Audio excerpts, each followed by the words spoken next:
Hola, buenas noches. En nombre de Penguin Random House, pues es un gusto tener casa llena, ¿no? Y en esta FIL que ahora sí es 100% presencial, así que estamos muy felices de estar aquí.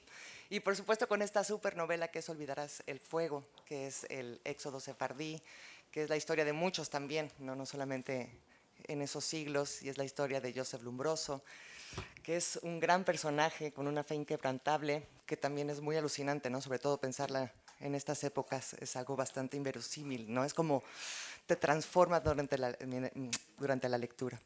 Y para ello nos acompañan la gran escritora académica Sara Pot. Muchas gracias, Sara. Hacía mucho que no nos veíamos, así que muchas gracias por estar aquí.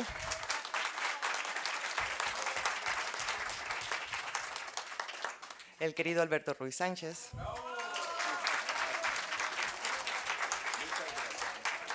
Y la festejada de esta noche, la gran Gaby Riveros con esta gran novela. Así que yo no robo tiempo y le cedo la palabra a Alberto. ¿A mí primero? ¿Quieres que yo hable primero? Así fue. No, Sarita es mejor para comenzar. Ya tenemos practicado el número. Muy buenas noches, muchísimas gracias por acompañar a Gaby, por acompañar a Fernanda, por acompañar a Joseph de Lumbroso, Luis de Carvajal, el mozo. ¿O dices mozo o mozo? Bueno, muchísimas gracias al público. Si no hubiera lectores, si no hubiera público, pues no habría feria y no habría lectura cotidiana. Hace unos años llegamos a Monterrey y Alberto y yo conocimos tal vez al mismo tiempo a Gaby. Eso dice ella. Gaby estaba esperando no un libro, sino una hija. ¿Sí? Sí. 3 hijas, como las 3 hermanas de Luis Carvajal. Se llama Isabel. Y Catalina, y Leonor, bueno, Leonor no. Pues muchísimas gracias. Y nos fuimos a Santiago, ¿se acuerdan? Y tú manejabas tu BMW. Bueno, antes de la escritura, porque la escritura no sé qué tanto deje. ¿Sí? Pues muchísimas gracias. Tengo que hacer una aclaración que para mí es así ética. Cuando recibí el libro de Gaby, recurrí a un lector que es un amigo muy querido, judío, entonces la parte histórica, él me ayudó muchísimo, o leer las letras árabes David, que están en tus capítulos. Entonces esa parte me fue muy útil porque fue como el andamiaje para hacer mi lectura. Recordemos, entonces van a anotarlo ahí sus puntos de vista. A la Nueva España llega la Inquisición en 1571 y 25 años después, nada plata, porque fue terrible la tortura de los inquisidores que no respetaban niños ni mujeres, ni pues, respetaban de alguna manera a la población originaria indígena, por cuestiones también políticas. Esta Inquisición tenía también un carácter económico. Hay gente que había muerto y la Inquisición lo seguía persiguiendo. Se da el caso de un hacendado, no sé si se llamaba en la época hacendado, señor feudal tal vez, en Zacatecas. ¿Y por qué lo persiguen? Pues por cuestiones económicas. Entonces eso es muy importante.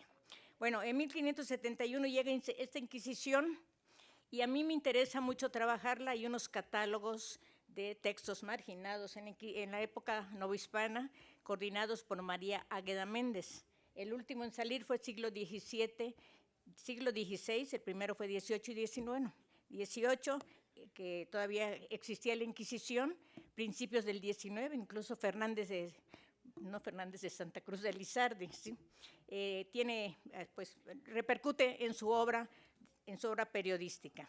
Entonces, para que pueda funcionar este aparato represivo, pues hay todo un proceso. Hay alguien que acusa, alguien que denuncia, se lleva todo a cabo un proceso y luego viene la prohibición.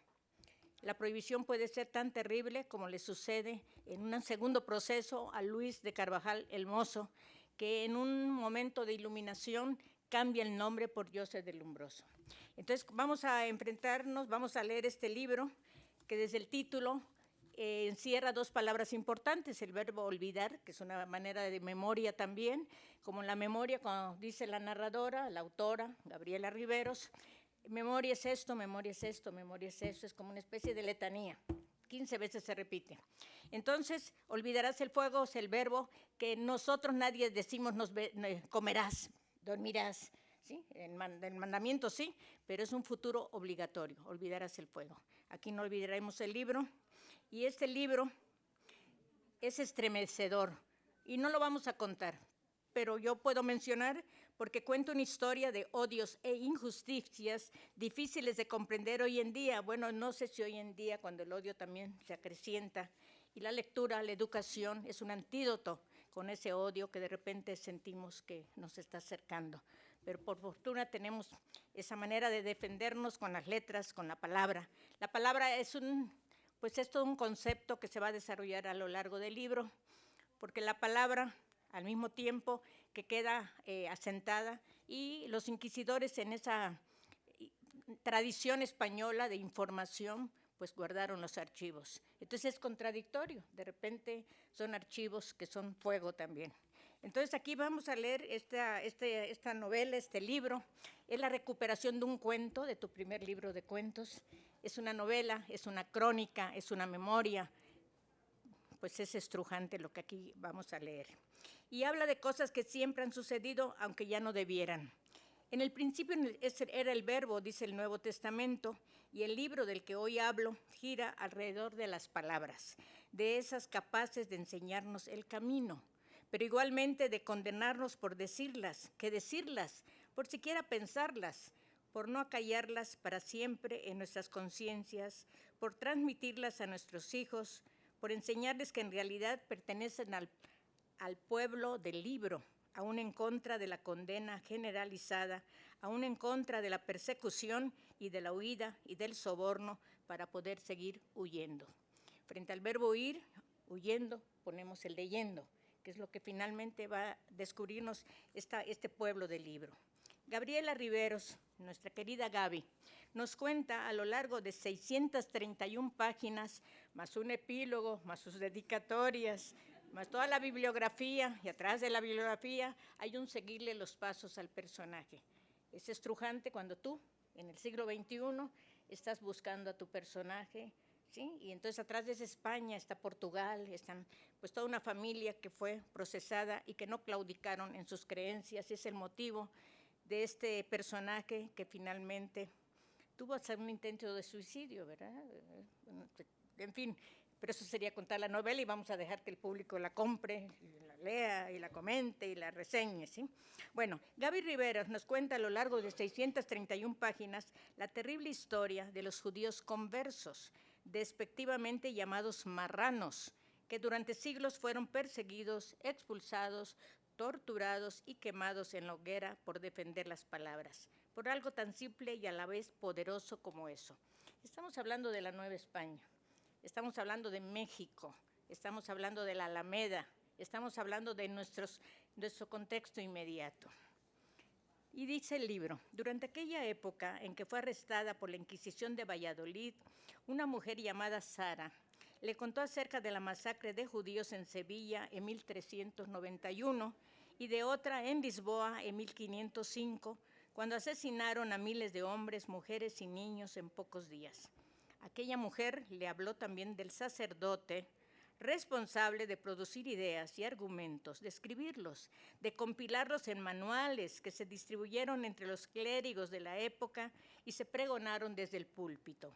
Las dispersaron sobre los feligreses que lo escucharon domingo a domingo durante la misa.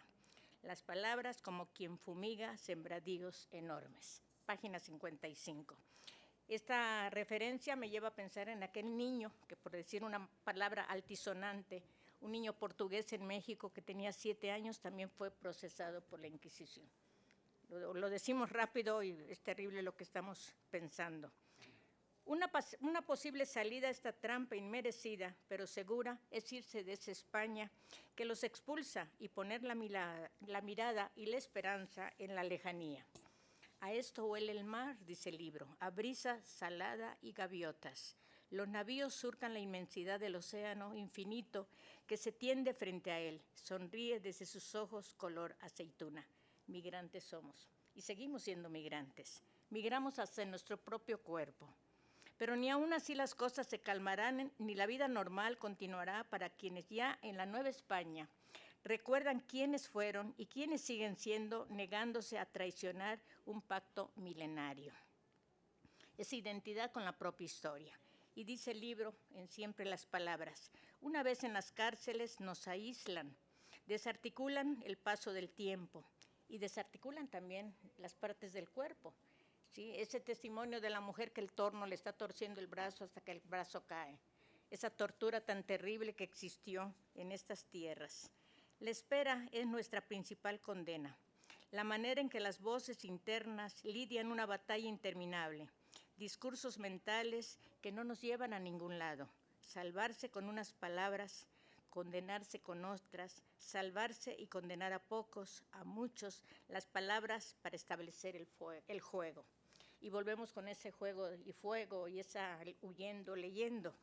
El trabajo de investigación historiográfica, sólido, intenso, obsesivo, realizado en archivos que no son polvo, sino archivos que se ponen a funcionar. Esa estructura cobra vida, y de qué manera cobra vida en este libro, cuya portada aquí tenemos, que es la marca también del fuego.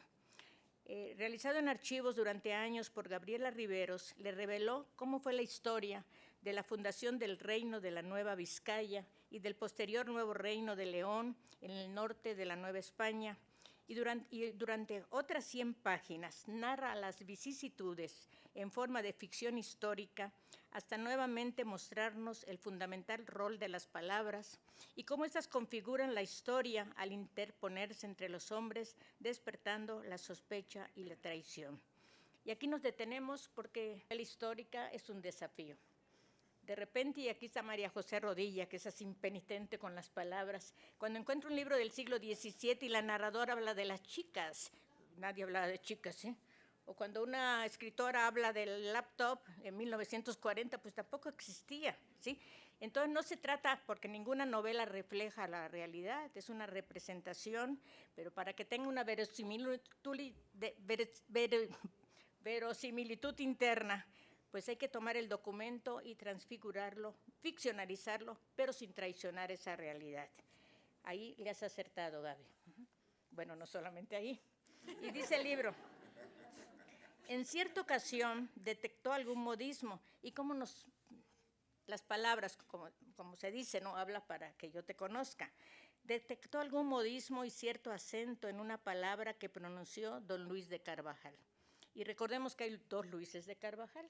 Luis de Carvajal el Viejo, el gobernador, que estuvo una época resplandeciente y acaba también procesado por la Inquisición, pero a él no lo van a quemar, sino que muere ahí como rehén, detenido en cautiverio. Y el sobrino es el eje de toda esta novela. Yo no sé si lo condenan por apóstata y también por poeta. Recuerdo el discurso de esta mañana: la poesía también es peligrosa, la poesía es un arma también. Y dice el texto, Luis de Carvajal, y eso detonó en él una alerta. Ese modismo y ese acento solo los utilizan los habitantes de aquella zona. Quizá dentro del impecable y comprometido conquistador de este culto hidalgo que tiene tan asombrado al rey Felipe II, se esconde un pasado ominoso. Aquellas islas remotas están habitadas por quienes huyeron de la raya de Portugal para poder seguir con sus ritos y prácticas de judaizantes herejes. Entre saltos en el tiempo que incluyen narrativas en ambos continentes, narrativas y puntos de vista distintos, voces distintas, como dice una reseñadora de tu libro, polifónica, dialógica, puntos de vista que cambian. El libro nos conduce por entresijos familiares colmados de acuerdos y desacuerdos, basados ora en la fe católica o en la peligrosa apostasía, que revela la inquebrantable convicción mosaica, no de mosaico, sino mosaica, sí, esa que de ser descubierta y delatada culminará en la hoguera, mientras que las páginas van delineando la fundación de los reinos del norte del actual México, alejados por semanas de distancia de la ciudad capital conquistada décadas antes. A lo largo de todo el libro, asistimos a un cuidadoso y detallado trabajo de búsqueda en las fuentes, como en este ejemplo de la página 339. Solo quedan 3 hombres con capacidad para semejante encomienda. Carvajal dividirá su territorio en 3 partes. Nombrará 3 lugartenientes para proteger todo el reino. Gaspar Castaño de Sosa para el área de Almadén, Diego de Montemayor para la zona de San Luis y León y Felipe Núñez para la zona de Tamaulipas. Ese irse entre Luis y Luis es muy interesante, porque no solo se va del tío al sobrino, sino de por medio y familias. Hay nombres que se cambian, nombres que ocultan, pero finalmente la palabra delata. Eso no se puede evitar. Y antes nos había enseñado que ese Almadén se conoce hoy como Monclova, Coahuila, por ejemplo. Además de peligrosas, las intrigas y sospechas entre familiares cercanos se vuelven difíciles de sobrellevar, pues vivir escondiendo la verdadera fe en el Dios de los hebreos es un asunto cada vez más complicado, como nuestra autora nos detalla mediante descripciones que no por imaginadas aparecen menos realistas de cómo debieron haber sido en esos tiempos aciagos. Y en esos tiempos aciagos yo relaciono también la familia de Sor Juana. Enrique Martínez López sugiere sangre judía en su savia, la savia con B chica, porque la savia se tradujo de otra manera. En la descripción hay muchos pasajes de cómo eran los métodos bárbaros de los inquisidores para llegar a esa verdad, única verdad, que necesitaban oír mientras seguían torturando y saqueando a sus víctimas, que sin embargo no debían morir para no acabar con el negocio. Y dice así el texto: los ejecutores han estudiado el método meticulosamente. Hay manuales con instrucciones inspirados en el Malleus Maleficarum del siglo XV. Hay mentores que se encargan de enseñar a otros. Hay artesanos y técnicos que diseñan los aparatos, que dedican su tiempo a imaginar cómo podrían provocar el dolor más atroz. Lo comentan con los otros, los fabrican, cobran por su trabajo. Las instituciones de gobierno pagan por aparatos con los tributos que todos entregan a la corona. Terribles narraciones de cómo se defiende la fe. Debió haber sido muy duro investigarlas, repasarlas y conocerlas en detalle para enterarse de que no puede dejarse en el olvido nunca más. Continúan las descripciones entre históricas y noveladas de la necesaria huida para no caer en las garras atroces de la Inquisición que extendía sus tentáculos por todos los confines del reino. Y aquí tengo casi la última cita de estas líneas. Desterrados de Castilla, de España, perseguidos a este nuevo mundo para atraparlos de un zarpazo. No valieron amistades de generaciones, nada valió. Pusieron la lupa en la única diferencia que había entre nosotros, una creencia prácticamente invisible. El Imperio Español ha de asegurarse de que seamos idénticamente iguales, como la lectura que se hace actualmente de querer ver, se ha hecho, de que ver todo de manera homogénea. No hay lugar para la más mínima discrepancia. Los Díaz Nieto escriben desde Italia y cuentan de un sabio Galileo Galilei, interrogado también por la Inquisición. Desde Castilla escriben que un tal Miguel de Cervantes ha intentado venir al Nuevo Mundo, pero no tiene el documento de limpieza de sangre necesario para embarcarse por descender de judíos. Página 419. Por fortuna, no todo transcurre entre mazmorras y tinieblas, y llega el tiempo de Fray Bernardino de Sahagún y sus frailes informantes, eruditos y estudiosos que aprenden acerca de la cultura de los derrotados, quienes, como dice nuestra autora, registran la historia de los que perdieron, de los que no podrán contar la suya, aunque no lograron en realidad cambiar las cosas en forma definitiva, y además la Inquisición continuó durante más de siglo y medio con sus autos de fe que muchas veces culminaban en la hoguera. ¿Y de qué manera iban a deleitarse el público? Con estrato social, las bancas para las autoridades, era todo un espectáculo. Pensar en eso es terrible. En la parte final del libro, unas 150 páginas, y continuando con una cuidada tipografía, una tipografía que separa, que diferencia fuentes diversas fuentes y periodos históricos, Gabriela Riveros intensifica su labor de investigación y reconstrucción de esos años aciagos en la Nueva España y presenta facsímiles de documentos originales residentes en archivos, algunos de ellos de reciente descubrimiento, confirmando que esta obra es una afortunada combinación de ficción histórica novelada con el estudio y la reivindicación de hombres y mujeres que tuvieron que sufrir lo indecible, renegando temporalmente de su fe judía y ocultándose a la luz del día para lograr mantenerse con vida y que a la vez fundaron buena parte de lo que hoy son las industriosas comarcas del norte de México, tan resilientes como sus furtivos antecesores. Eso es, bueno, aquí tengo un comentario aparte, pero por cuestión de tiempo no lo voy a decir. ¿Sí? En esa combinación que haces de materiales, ¿sí? En esa manera de armar, de construir un libro, que de repente estamos en el siglo XXI y de repente estamos en Portugal y de repente te acompañamos ahí donde nació Bernal Díaz del Castillo, ¿sí? Entonces es un viaje muy interesante, nada lineal, absolutamente no, y que a los lectores pues nos pone a trabajar, a seguir buscando en archivos. Olvidarás el fuego, el que los alimentó y los mantuvo fieles a su Dios, el que abrazó sus cuerpos, abrazar con ese. Es la sentencia que este libro nos ayuda a evitar, restableciendo la memoria y recuperando el horror de los tormentos, la hoguera y el sufrimiento que los humanos son capaces de causar.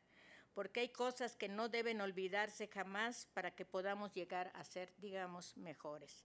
Gracias a Luis de Carvajal el Mozo por sus memorias originales. Gracias, Gabriela Riveros, en esta investigación que descubres un documento que, como muchos documentos, han sido saqueados de México y que afortunadamente en un momento ahí está la noticia y como tú, curiosa, inteligente, investigadora, sigues los pasos. Gabriela Rivero, le damos las gracias por ayudarnos a no olvidar el fuego. Hay una parte que me gusta muy bonita cuando recordamos cómo en la religión judía, cuando vamos a visitar algún panteón, vemos las piedras sobre las tumbas, ¿sí? Esa piedra que acaricia Luis de Carvajal el Mozo, es una piedra de toque de este libro más reciente de Gabriela Riveros. Muchas gracias.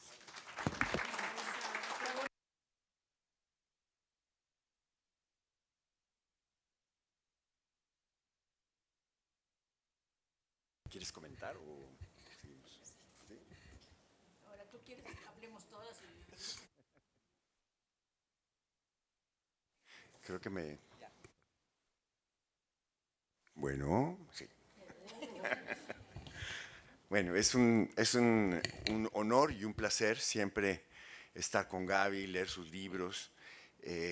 Por casualidades de la vida, me ha tocado conocer todo lo que ha escrito y estar cerca de ella viendo todos sus procesos de crecimiento como autora y la verdad, este libro es un momento cumbre de su obra, en el cual yo siento que confluyen, claro, siempre hay una ilusión, cuando hay un libro último uno siente que todo lo anterior fue la preparación para esto, ¿no? Pero por lo menos yo puedo decir que concluye el libro de poesía que ella escribió, donde también las palabras eran muy importantes y la memoria, toda la reflexión que hay sobre la memoria en este libro es imprescindible, no es solamente recordar algo, sino hay toda una reflexión profunda sobre lo que significa la memoria, pero también algo muy importante que no se usa en la gente que escribe novelas históricas, la conciencia de que las personas no son una sola cosa, ni son una unidad, como nos las quiere presentar la psicología, ¿no? En las escuelas te enseñan a hacer la psicología del personaje. Y lo que Gaby descubre y nos descubre es la pluralidad de personas que hay en el protagonista de este libro, que no es solamente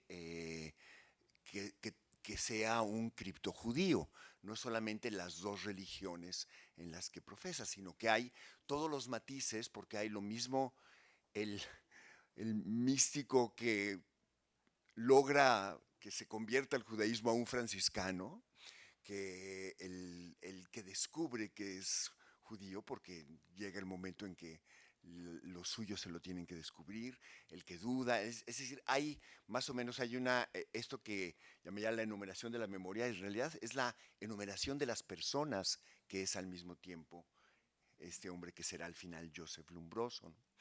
Pero este principio que va en contra de la novela realista es fabuloso, es realmente el principio de la literatura contemporánea, ¿no? La enorme distancia entre una novela que pretende contar la realidad, que pretende contar la psicología de un personaje, y la novela que habla de la relatividad de las personas según quién las ve y según la posibilidad que tiene el narrador de acercarse a esa diversidad. Eso desde el principio, desde el primer capítulo del libro, está establecida esta pluralidad. Y bueno, yo decía que confluyen los libros sobre la memoria, la novela Destierros, que también es una novela en la que hay memoria y hay desplazamiento, y también algo muy importante, aunque pareciera ser menor en la obra de Gaby, que es la historia de un bibliófilo, de un tío bibliófilo, Florencio, sí, que lo que hace Gaby no es nada más contar la historia de alguien que amaba libros, sino una verdadera exploración de la importancia de la palabra. A tal grado que yo te diría que este libro, además de ser un libro sobre toda esta experiencia de la familia Carvajal, es un libro sobre las palabras. Y ella lo dice muy claramente. Es casi como el hilo del collar que tiene todas las cuentas sueltas que hay en el libro, es la reflexión sobre las palabras. Las palabras, por supuesto, están las palabras de la memoria, las palabras que hay que olvidar, están las palabras sagradas, están las palabras del hereje, que nadie más debe escuchar, las palabras que son secreto. Están las palabras que curan el mal supuesto, que son las palabras del hereje, las palabras sagradas que hay que mencionar y hay que decir ritualmente para sacar a los demonios del embrujado. Es una reflexión sobre las palabras sutil que hace Gaby, dice, y con reflexiones como por ejemplo, dice, bueno, y hay sobre muchos otros temas, dice, las palabras sagradas que se usan como quien fumiga a una plaga. Las vidas nunca vuelven a ser las mismas después de ciertas palabras. Esa es conclusión de un capítulo que comienza diciendo, las palabras han comenzado a dispersarse. Las palabras ya los alcanzaron, después de contar varias cosas. Las historias narrativas, la historia es una suma de narrativas, es una suma de palabras entrelazadas, y somos, eso es una conclusión terrible, que va con la parte dura del libro, somos las palabras que nos rompen. Entonces hay, como esta reflexión, hay otras reflexiones, por ejemplo, sobre la espera, porque el libro comienza con el prisionero en los calabozos de la Inquisición, ¿no? Y entonces hay también, así como sobre las palabras, hay todo un hilo de reflexiones sobre la espera. La espera es un reloj de arena sin arena. Es decir, aquí está la poeta reflexiva entrelazando la novela, ¿no? Hay en el libro, por supuesto, una investigación histórica muy importante, como muy bien lo explicó nuestra querida Sarita, y yo ya quiero que lo lea José, la famosa María José Rodilla, que está ahí sentada junto a Lauro Ayala y Margarita de Orellana. Margarita va a presentar el libro de José, perdón el comercial, en estos días. Es un libro que sería un material fantástico para escribir una novela, porque es un libro sobre los afeites, sobre el maquillaje en el virreinato. Y es un libro, por ejemplo, una de las cosas que yo usé es todas las palabras de origen árabe que hay y debe haber muchas que son también judías. Eso va a ser muy interesante cuando una novelista tome el libro de José y lo vuelva novela, como tú lo has hecho. Volver novela no es como dicen los que hacen novelas históricas conformistas con un personaje realista, novelar. Lo que hace Gabriela es asumir la dificultad de contar los diferentes hilos de la historia y saber que en sus manos tiene 10 madejas distintas. ¿Y qué hago con ellas? ¿Cómo las tejo? Ahí, por supuesto, ha tenido la ayuda de una magnífica editora que es Fernanda, que es, además de ser una artesana hábil de la edición, es terriblemente respetuosa. Eso a veces yo no sé hasta qué grado es bueno, por lo menos cuando edita mis libros a mí me da mucho gusto, pero, pero realmente es muy, muy, muy respetuosa. Y yo ya imagino la dificultad, porque yo sé que este libro tenía como 250 páginas más, ¿no? O algo así. X. Pero la medida en la que está contenido es la medida exacta. Parece un libro grueso, cuando ustedes lo lean se va como agua. Y como muy bien lo describió Sarita, agua para el Señor. ¿Quiere? ¿Quiere? ¿De verdad? Y entonces, yo pensé que era una opinión. Bueno, y entonces, bueno, hay varias novelas. eh, El tema, además, a mí me parece apasionante porque Margarita, que también es historiadora, mi esposa, se especializó durante mucho tiempo en las brujas. O sea, el Maleus Maleficarum era como o sea, el manual que usan para la Inquisición era como un manual en mi casa.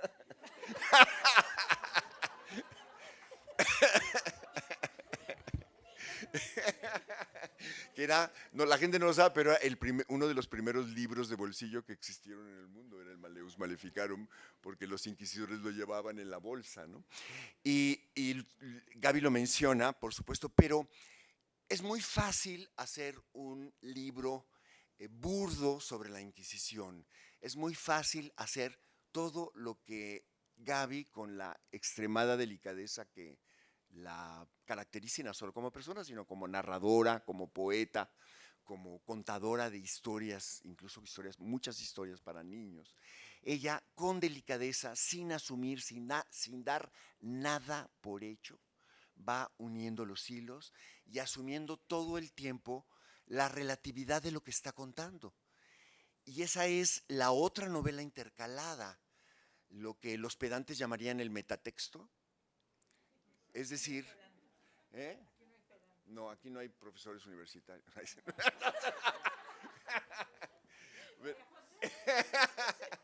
Oye, no, pero, viste, no dijo metatexto para nada. Pero la novela entreverada es Gaby, es decir, la narradora, no es Gaby, porque ya sabemos que el narrador de los libros es un personaje también. Entonces, el personaje que se inventa Gaby para que hable en primera persona hoy en día, contando cómo fue encontrando los documentos, tiene también una parte, digamos, es como la parte más osada en cuanto a arriesgarse a describir sentimientos y sensaciones. La primera es la sensación la fascinación por los documentos. Y eso, bueno, quien ha trabajado archivos lo sabe, ¿no? Cuando te encuentras un documento además que nadie conoce, que se ha redescubierto, y ahí tenemos que haber invitado a mi amigo Gómez Pickering, que era cónsul cuando este documento apareció, que había sido robado hace bastantes años, lo trataron de vender los herederos del quien se lo había robado o comprado, y se descubrió que era un documento que pertenecía a México y había sido robado del archivo, y entonces lo recuperó el gobierno a través del cónsul, que fue Diego Gómez Pickering, que además es un gran conocedor de temas de Oriente Medio, y bueno, y entonces Diego pues también aparece en la novela, pero en los documentos.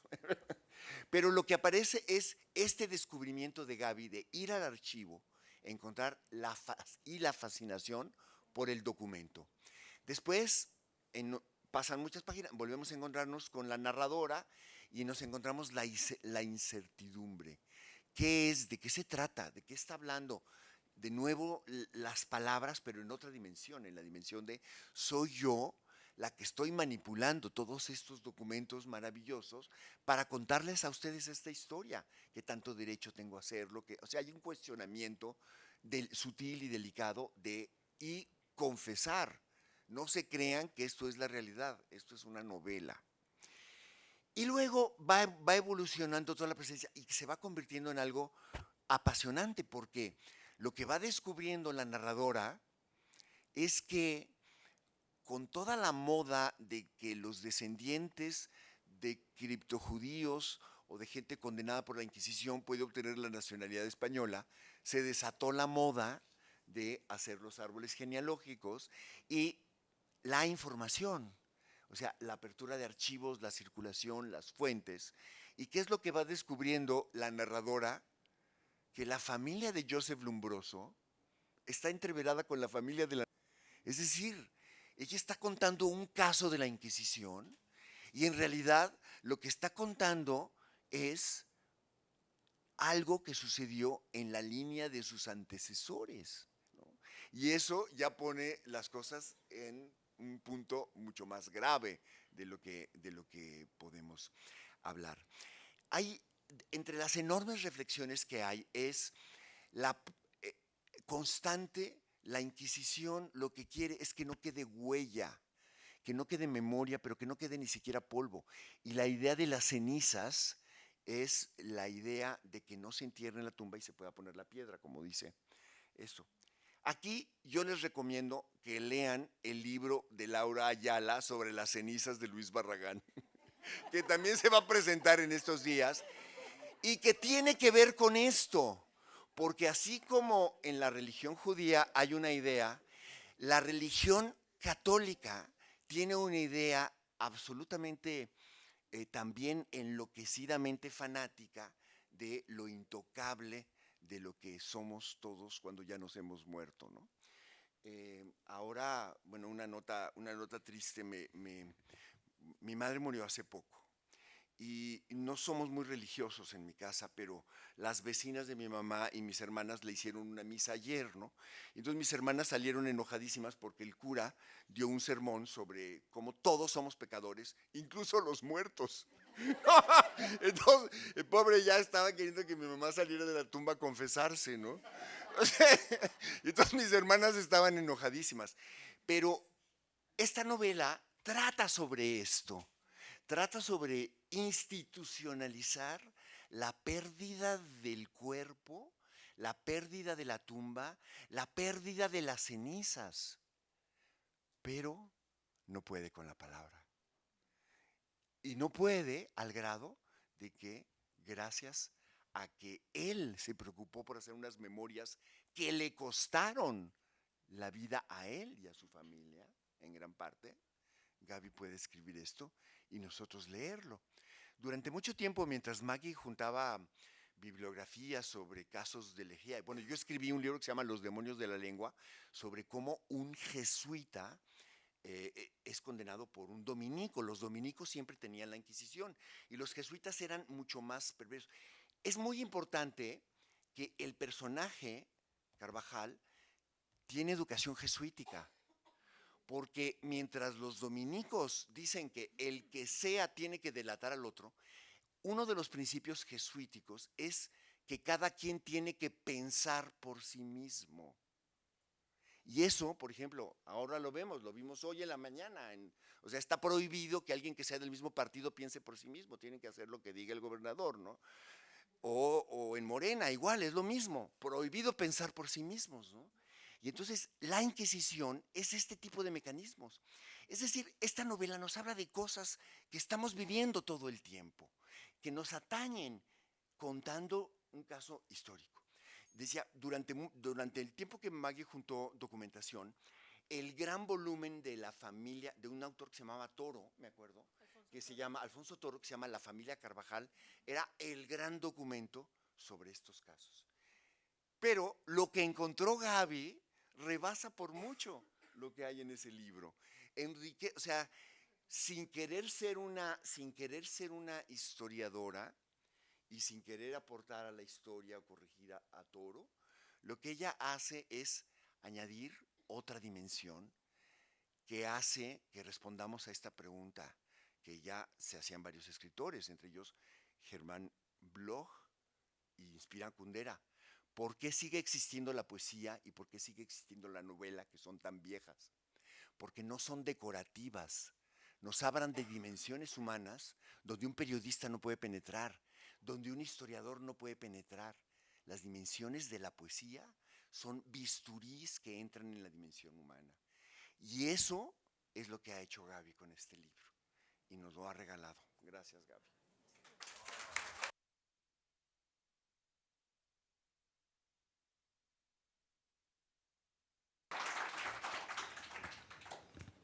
Híjole, pues a mí ya se me acabaron las palabras después de escuchar estas. Te quedan 2 minutos. Muchísimas gracias a todos por estar aquí. Gracias, Fer, por acompañarnos, nuestra maravillosa editora de Alberto y mía, y de Penguin Random House y de muchos autores que están aquí con nosotros. Sobre todo, muchísimas gracias por acompañarme hoy, mi queridísima Sara Pot Herrera, amiga y admiradísima, y Alberto Ruiz Sánchez, que es verdad, no lo inventé, como sí invento muchas cosas, pero es verdad que nos conocimos en el siglo pasado. Y bueno, les guardo mucho cariño, nos encontramos cada año en estas reuniones, en las lecturas, en los congresos. Me siento muy agradecida de escuchar su lectura, su generosidad. Muchas gracias. Gracias también a los escritores, Sophie Goldberg, Mónica, quienes andan por aquí, Maggie, gracias, investigadores, gracias por estar aquí. Y pues más bien estos minutos que quedan, no sé si alguien, veo también gente de los clubes de lectura. Y muchas gracias por venir de otras ciudades, donde ya comentamos la novela. Gracias, papi, por estar aquí. Vivan los clubes de lectura. Viva los clubes de lectura y algunas que estuvieron también hace rato. Si alguien tiene una pregunta, un comentario, pues que mejor sean ustedes quienes. A ver, ¿sí? Yo soy Melissa Villar. Estoy súper contenta de estar aquí, Gaby. Y bueno, la verdad es que yo lo que quiero decir en resumen, sí, muchas gracias, es que para mí realmente fue un privilegio leer tu novela porque me alcanzaron las palabras, así de sencillo. Ya se ha dicho mucho acerca del tema y el personaje de Joseph Lombroso, yo lo desconocía totalmente, y así como muchos de los hechos que se relatan. Me admira muchísimo todo el trabajo que hay detrás. Puedo imaginarme todo lo que costó y bueno, simplemente decirte que en el club de lectura que hemos estado leyendo la novela, la verdad es que nos ha fascinado la magia que tienes para transportarnos y hacernos sentir como lectores todo lo que cada uno de los miembros de la familia Carvajal vivieron en su momento. Y pues es simplemente eso. Muchísimas gracias, Gaby. Muchas gracias, Meli. Gracias por estar aquí. Muchísimas gracias. ¿Alguien más que tenga alguna duda? A ver, ¿sí?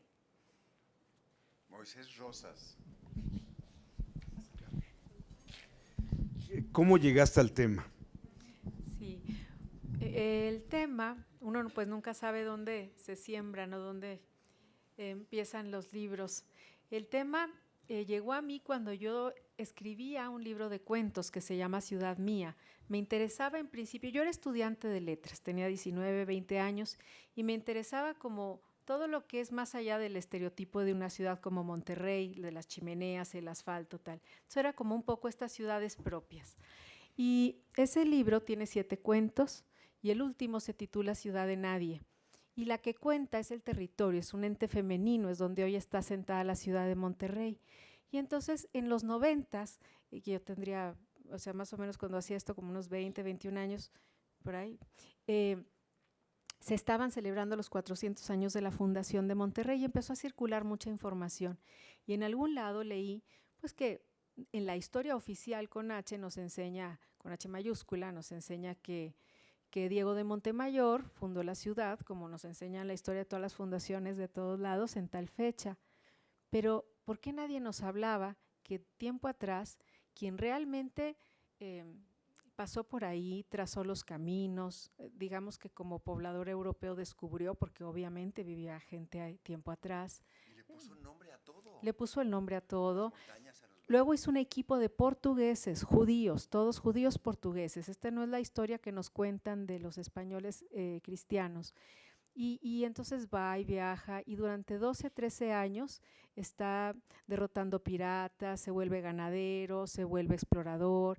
Este hombre era un hombre muy preparado, había sido tesorero del rey de Portugal a los 20 años, combatía piratas en Flandes, en el Golfo de México, y sin embargo es un anticonquistador, es un personaje muy particular. Bueno, es la maldición del inquisidor, que a veces en la mesa anterior yo tenía un alfiler aquí que me picaba y yo dije, es el inquisidor.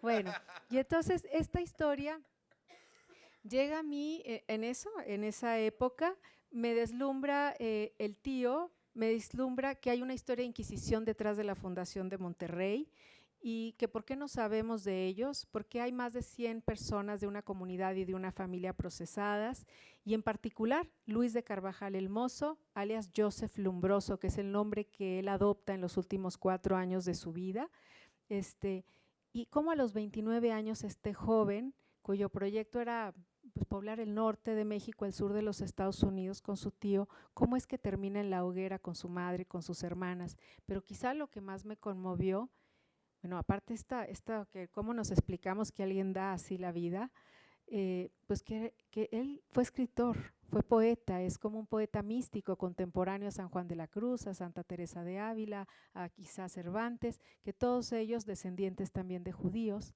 Sor Juana, ahora sabemos, y entonces tal vez, pues la genealogista me dijo que sí, aquí entre nos, pero que nadie lo sepa, y entonces, pues así llega, bueno. Yo lo incorporo en algunos párrafos, confieso que también incorporo otros personajes que hoy en día se están rescatando como Josefa Sosaya, ahorita hay una obra de teatro en Monterrey sobre Josefa Sosaya y ella también aparece en este cuento, viene unos 3 párrafos. No fue sino hasta el 2017 cuando aparecieron las memorias de Luis de Carvajal el Mozo, los libritos de oración en una casa de subastas en Nueva York, y leí en una sola nota del New York Times que habían aparecido y dije yo, ¿cómo sobrevivieron más de 4 siglos si son pequeñísimos? No llegan ni siquiera al tamaño de un celular, son del tamaño de la palma de mi mano, hay que leerlos con una luz, que están hechos para la clandestinidad, para vivir en el secreto. Y bueno, me sorprendió esto, dije, bueno, este personaje otra vez me está tocando la puerta, pero inmediatamente además sentí que era la historia de lo que estábamos viviendo hoy en día. Eso fue el 2017, pero no importa si es el 2022, seguimos con la migración, las guerras, la intolerancia, la violencia, las intrigas políticas, los intereses económicos que finalmente son los que mueven todo. Entonces, bueno, pues así como, y ya que llegó esa vez, yo estaba, ya había terminado Destierros, un borrador, vino la parte de la edición del poemario y publicarlo, pero esta historia ya no me soltaba, yo realmente, parte de mí siempre estaba en el siglo XVI y pues más bien me causaba todo lo que vivía yo políticamente, a la gente que veía, los apellidos de mis estudiantes, o sea, todo yo pensaba, los discursos de los políticos, los problemas entre los estados y gobernadores, todo era igual al siglo XVI. Entonces, bueno, esta historia no me soltó durante 4 años y medio hasta que estuvo ya lista, gracias aquí a la editorial Penguin Random House y a una magnífica editora como Fer, y así es como, y es muy curioso porque terminas y ya es como cerraron la puerta y yo me salí dijo algo, tú me dijiste que ya nunca, no, Ethel me dijo ahorita, no, ya nunca, porque yo sentí como que me fui de ahí, y me dice, no, ya nunca se va a ir de ti, pero bueno, así. Porque esa es la otra pregunta, ¿qué sigue? Ahorita te platico en la cena. Sofi, En esos metatextos de los que hablaba Alberto, el pollo. Ahora vamos a ver. Es muy pollo. mega. Es muy interesante toda la historia de las subastas de documentos que hubo en Londres, que en Nueva York, en unos lugares. De qué manera salieron documentos a Estados Unidos o documentos que se fueron a Francia. Y había un lugar en la Biblioteca Nacional de París donde los mexicanos no podíamos entrar porque un mexicano dijo, se lo trajeron de México, entonces hizo su rollito y se lo estaba llevando él también, ¿sí? Se lo robó. Nosotros éramos estudiantes en París, Claro. se lo robó y lo cacharon en Cancún porque lo estaba vendiendo. Entonces, en esa época era García Cantú, que era nacionalista, estúpido, y entonces dijo, yo defiendo al ladrón, y creó, y entonces duró 30 años en que el gobierno francés no volvió a invertir en cultura en México. Pero no nos dejaron entrar a la biblioteca. No, era imposible. Yo tenía un documento y me dijeron uso exclusivo, privado. Entonces yo así con temor. Y ahora ese documento está en Princeton, donde hay colección especial y donde nos encontramos cuadernos originales de Boturini. Entonces uno dice, bueno, ¿cómo los traigo a México? No hablo de la campaña que por ahí alguien quiere hacer de traer saqueos, ¿no? Sino que hay una serie de, bueno, algo así dijeron mis alumnos, pero se equivocan. Es muy importante esa relación, esa historia nuestra, y que además en tu caso, en el caso de Gabriela, el personaje no es blanco, bueno, perdón por el blanco y negro, ¿sí? No es ni bueno ni malo, es un personaje humano, ¿sí? Que está como personaje, pero que al mismo tiempo es muy controversial, porque es muy fácil denunciar al otro. Con el intento de poderse uno salvar, uno puede denunciar al padre, a la madre, al hijo, al hermano. Entonces es un entresijo, a veces es un enredo el que está por ahí, ¿sí? Entonces uno dice, ¿de qué se trata? Entonces digo, bueno, Gabriela nos puso a trabajar, entonces nos convertiste en perdón por la pretensión, en coautores. Efectivamente, desde que escribí Destierro, siempre tengo esta impresión del autor que debe compartir esta mesa de trabajo con el lector, y es un trabajo para armar entre todos. Más bien el novelista quizá como un curador de narrativas, pero de narrativas en donde hay música, hay fotografía, hay archivo, hay crónica, hay algo de poesía. Yo te iba a preguntar, ¿ya hiciste el playlist de tu novela? Claro, ¿Sí? ahí está al final. ¿Ya está? Ahí está al final. Sí. Oigan, eso hay que decirlo, porque mucha gente le pasa que cuando terminan me dicen, pero ¿por qué no lo dices al principio? Al final está el árbol genealógico, están los mapas y está el QR. Sí, pero está al final. Entonces sí sucede mucho esto que me comenta Alberto, que a veces ya que terminan lo ven. Sí, Exacto. Sí.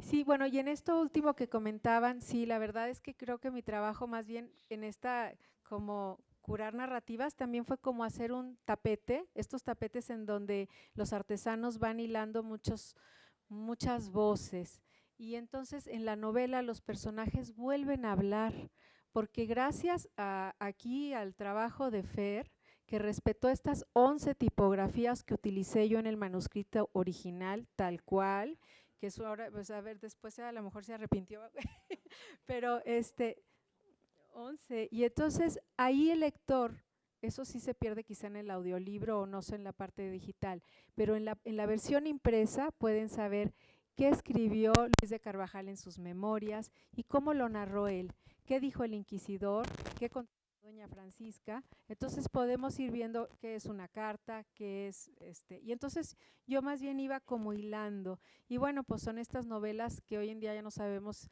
si son novelas o no, pero no nos importan esto de ser un archivo. Sofi, hace rato levantaste la mano. Goldberg, de estos temas sí, abundantemente. escritora.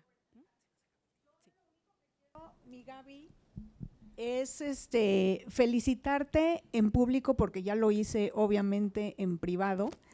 Cuando tú y yo nos conocimos, justamente hablamos de este tema. Tú estabas todavía en la investigación, yo estaba por sacar mi pasaporte español, porque como sefardí, pues me correspondía, ¿no?, ese gran derecho. Y mi apellido de soltera, mi apellido paterno es Bejarano. Mi familia fue expulsada de España, de la ciudad de Béjar, por eso el apellido Bejarano. De ahí nos fuimos al Imperio Otomano. En ese entonces mi familia se estableció en lo que hoy es Bulgaria y acabamos en México.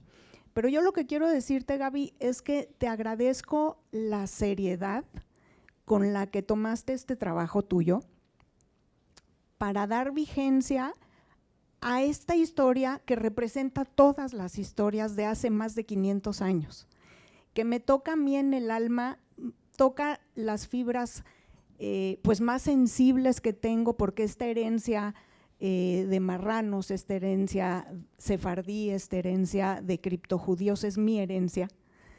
Y que hayas presentado el libro por primera vez en la Ciudad de México, justo en el lugar tan impresionante como es el Museo de Memoria y Tolerancia, enfrente del sitio en donde se quemaban a los criptojudíos, pues fue también un gesto maravilloso. Entonces, pues hoy aquí en público te doy las gracias por dar vigencia a estas historias sefardís. Para los que no lo sepan, los sefardís somos los que vivimos antes de la expulsión en España. En hebreo España se dice sefarad y por eso somos sefardís. Y de verdad esta historia representa todas las historias de los criptojudíos. Mil gracias. Muchas gracias, Sofi. Bravo, Gaby. ¿Dónde vas a firmar los libros? Ya, bueno, nomás quiero decir, ya sé que ya se acabó el tiempo, pero nomás quiero decir, gracias, Sofi. Nada más, bueno, además, esta historia, la mitad se fue al Imperio Otomano, la mitad se dispersó por el mundo. 1 de cada 4 que desembarcaba en nuestros puertos era de origen judío. Entonces, no es una historia exclusiva de una región, es una historia dispersa y todos tenemos un cachito. Muchas gracias a todos por estar aquí, de todo corazón. Gracias, Fer, Alberto, Sara, muchas gracias. Gracias, Manolo. Muy bien, Gaby. ¿Dónde vas a firmar libros? Pues ya en las rodillas. Hace rato tuve que firmar abajo en el módulo de información.